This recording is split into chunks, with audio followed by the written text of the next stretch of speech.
It can be useful to set print areas around the dashboards in your workbook to make the printing and sharing process a lot easier.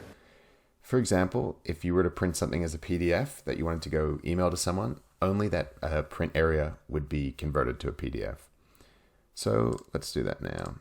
I'm going to select this whole area because I want to put that in my print area.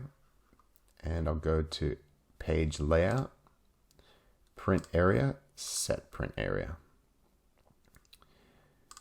So only the area in this border will be printed. Note that this dotted line means, or this dashed line means that that's where a page break will happen. Fortunately, this was designed to be printed as landscape,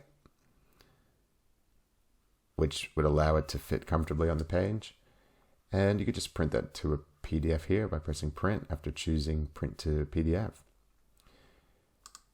Now, note that the dashed line is now gone. If you don't want to see these borders around your print areas, you can remove them easily by going to File, then Options, then